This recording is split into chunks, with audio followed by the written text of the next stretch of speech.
Welcome to another episode of EPIC, or Elite Professionals in Coaching. My name is Chris, and as a business and leadership consultant, I'm also the owner of With Purpose, that business and leadership development company. It's my pleasure to host you, and I want to talk with you about something today that has really been resonating with me for not only the past few weeks, but really the past few years. And let me just start off with a story. Years ago, I had the pleasure of working with a company, and I was able to sit in on various employee meetings, whether it was the owner with an executive director or senior staff or the C suite level, if you will, or it was from that team to the entire, rest of the company. I was sitting in on these meetings and they always produced an agenda. However, it was rarely used. And for the life of me, as I'm sitting in this room, I'm trying to figure out why it's not. Here's how it wasn't used. They would go around the room and they would ask if anyone had something. And some people would take more time than others. Some people, because they got frustrated as they became the last people to report something, they just didn't feel like they were in the mood to share something, or they were exhausted emotionally from all the other things that were taking place, like people talking all over each other or rudely interrupting, maybe even snide remarks or some of the sidebar conversations.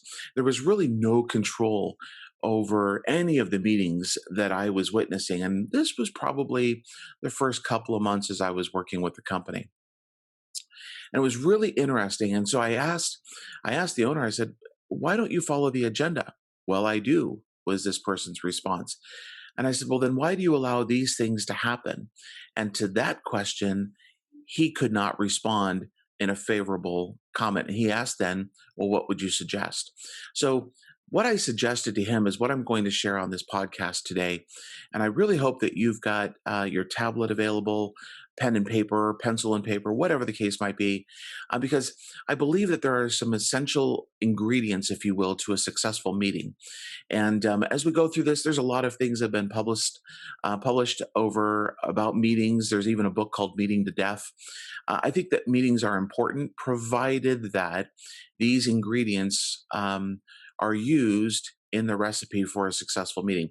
Kind of like you would bake if you're a baker. Anything that you want to bake, let's say cookies, if you will, you know that there are certain ingredients that have to be used in order for the cookie to be not only flavorful, but in order for it to bake properly. Same thing with in running our businesses, there are key ingredients. And I just want to take a moment of that business and talk about meetings, whether it's a meeting with your employees, a meeting with your other business owner, your executive team, or a vendor or a client, if you will. So let's get into this. And I'm sure that you've been to a meeting where people are all over the place. You've been to a meeting where there's no rhyme or reason on why you're meeting. There's even a meme or a joke out there that talks about, well, that was another meeting that could have been done in an email, right? So this is where I'm coming from with the ingredients to have successful meetings.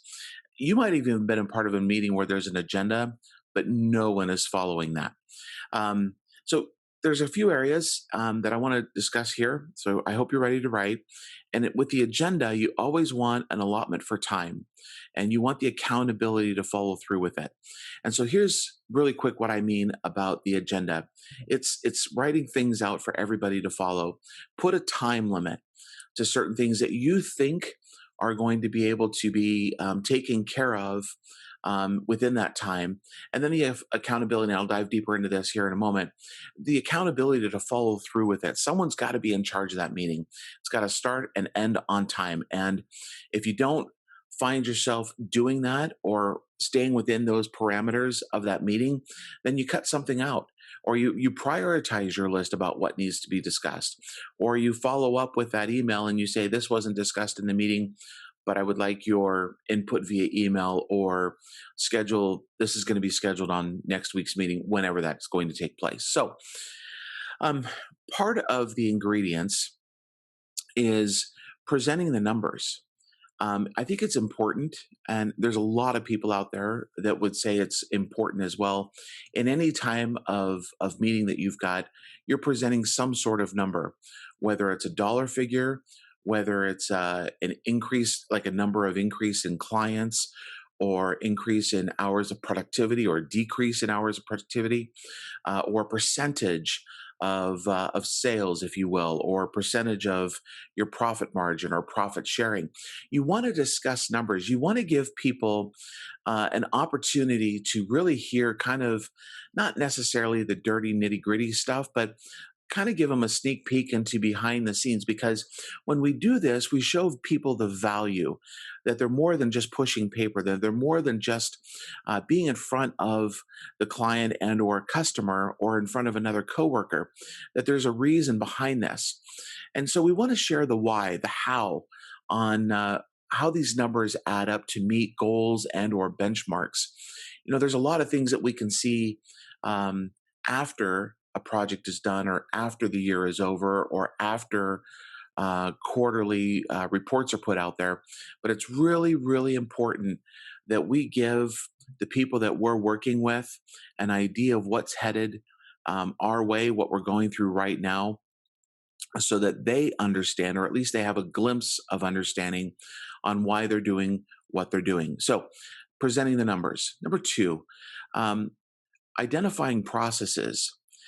So I briefly mentioned about accountability and time, and when we talk about a process and running a meeting, it really boils down to first prioritizing what you're going to talk about, then add a time commitment to each section. So, for example, if you've got to have an hour meeting with all of your staff members, and this happens once a month, then you take that hour and you say, what are the key essential things that I need to share in this meeting, or I want their input from? You want to prioritize that. Prioritize it A, B, and C, one, two, and three, whatever the case might be. And so in this example, and there's many, many different examples that you can use, you might want to say three priorities.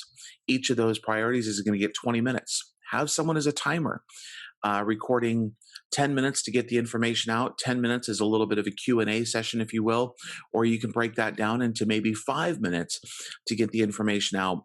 5 minutes for questioning and answering, and then the remainder of the 10 minutes of the 20 minutes, those 10 minutes can be spent on coming up with solutions to the matter at hand, or the challenges that are proposed. So what you're really doing is you're saying, okay, each section is going to get X amount of time, and within that X amount of time, I want the timer to hold us accountable. When the bell goes off, we're done. We're going to move on to the next thing. But please make sure that one of the ingredients is that you're following up with what is being discussed. And it might even be as simple as saying, we weren't able to finalize a solution, and so you want to revisit that at whatever point. Or you can say, I've got enough material in front of me to work this out. I think we're good. I think we're going to move forward with such and such. So we want to identify the time to discuss a matter, and then possibly identify those solutions. Under processes as well, you want to make sure that we have the systems in place within the business. They're going to help solve challenges and problems and bring solutions to the table. And those systems, I've always believed, those systems need to be strategic, they need to be effective, and they need to be efficient.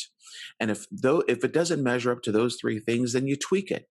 You tweak those systems, especially, and it starts with the board, the not the boardroom, but it starts with the meeting place, with the people that are discussing the business at hand, discussing who we're going to work with as a vendor, or what clientele are we serving, whatever the case might be. So we want those systems in place, and that needs to be a part of the meeting that we're having. And it might even be as simple as creating a system, if you will, to run the meeting effectively and efficiently, right? So really what I'm trying to say to you is this: is you want to fine tune, take this as an opportunity to fine tune the processes, by getting everybody else's input. Is this working well for you? Is it not working well for you? And if the majority of the people say yes, then you can move forward, and then you can go back to the minority of that group that said no, it's not working well, and you can literally pinpoint, maybe they didn't understand, maybe they don't have all the resources, maybe they're just not a good fit for that position or that project when it comes time to that process, right? So you want to fine tune it. You also have the option at this point to add or delete anything. um, Processes are added all the time and deleted all the time. Why? Because the world is changing all around us. The world is different today than it was this time last year, and it's certainly different today than it was 10 years ago. But we also start to see things changing pretty rapidly on a weekly and or monthly basis. So as people evolve, so do the processes. And as skill sets evolve, so do the processes.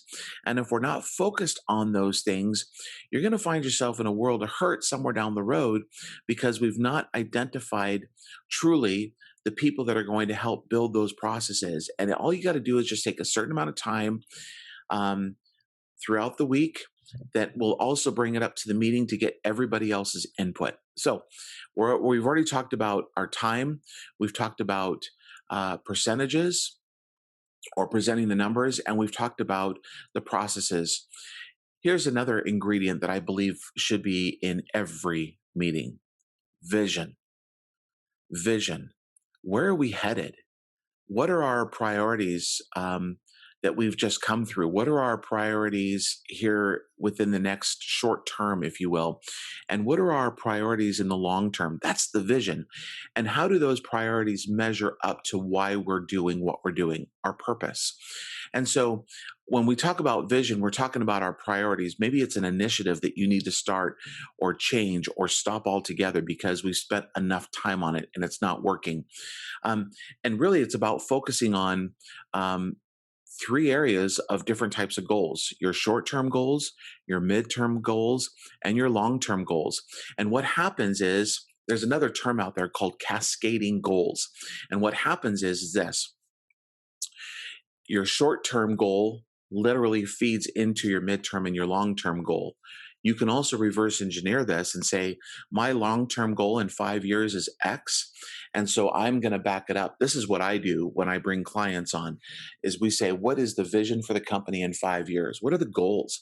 And then we back it up and we say, okay, let's say this: what do we want our goals to be in the 3 years? Where do we need to be at by the end of this year? And then we also break it down with our clients and say, we're going to do quarterly goals, monthly goals, and sometimes we need to do weekly and daily goals, especially if it's a high-end sales arena that we're working within. So we want to identify what we need to do today to hit the goals tomorrow, right? Because everything that we do today should start producing something tomorrow. Now, it doesn't mean that we don't ever take a day off. So don't hear that, please. It means that we find the people that are continuing investing on a daily basis into the company, into the clients, into the vendors, into each other, so that tomorrow it's producing something, right? And we want it to be profitable. We want it to be manageable. We want to make things, again, run back to the processes: strategic, effective, and efficient. Um, so it's really about taking that vision and identifying those priorities, the initiatives, and focuses in those three areas. What are they? Short-term goals, midterm goals, and long-term goals. Let me wrap this up with getting back to the story that I had originally started off with. So after working with this client for a couple of months, we were literally able to get the owner and the leadership team on not only the same page, but reading from the same sentence in the same paragraph. So we brought them together, and each person was assigned in their leadership development plan that I created for them. Each person was assigned each month. So we were able to plan out the whole year, and each person was assigned for that month to run a meeting effectively. And then we came back together after the meeting to hear their thoughts about how it was run, how they felt running through it, because a lot of people are in leadership and nervous to do some public speaking, if you will, or to be in front of their peers. And so it was important, as we were coming together with our own goals for the working relationship, that there was some good feedback. Whether they thought it was negative or positive, we wanted to provide feedback to the leader that was running the meeting strategically, effectively, and efficiently. At the same time, in working with them, we were able to together create the agenda, stick to it, and it didn't take long for people to get into that mindset. and for people to stick to it. And once they realized that this was for real, that we just weren't saying something and then never following through with it, people got behind this. And I'm talking about people within the rest of the company, whether it was 5 people or 155 people. People were getting behind it because leadership was setting the example. So, as a reminder, it's all about the accountability. You've got to hold yourself accountable as a team player, but you also hold yourself accountable if you are the facilitator of the meeting, because you're also held accountable as that facilitator for everybody else that's in that room and getting the information out. Um, the other thing that we discussed was systems. It really does. The systems or the processes really need to help scale the business up. It needs to be able to be repeated. There needs to be delegation a part of that. It needs to be consistent, and the list goes on. So when you talk about those systems, it really needs to be something that's manageable for people to follow. And they know that under the umbrella or the glue that holds all this together, which is accountability, that people are going to be held to the task that's at hand. Now, it's not to say that we become very goal and or task oriented, because we want to value the individual as well. With that being said, in valuing them, we want the most for them. We want to tap into that untapped potential. And so we're going to hold them accountable. We want to make sure that they have the resources to get the job done. And so that's part of the ingredient list of this meeting. And lastly, I'm going to say this: keep the meeting short and focused. Keep the meeting short and focused. If you've got an hour-long meeting, it ends in an hour. Don't go over. I've heard a lot of people say, "I'm sorry, I just need 5 more minutes." If you start on time, then you end on time. Figure it out. Get some things that are going for you, that are going to prioritize your list that's going to be discussed in the meeting. And when you do this, you're now starting to shape the culture of your organization, because your culture, in a very, very broad, general stroke in this, it is about what you do, but it's also about what you allow to have happen within your organization. And so if you allow everybody to run the meeting except for one person as a facilitator, that's shaping the culture of your organization. So keep them short, keep them focused. I hope this has been helpful for you. I want to say thank you very much for listening to another episode of the E.P.I.C podcast. My name is Chris, and it's been my pleasure to serve you in this small, short way today. And I hope you have an amazing day. Make it an amazing day. And as I always say, live life with purpose.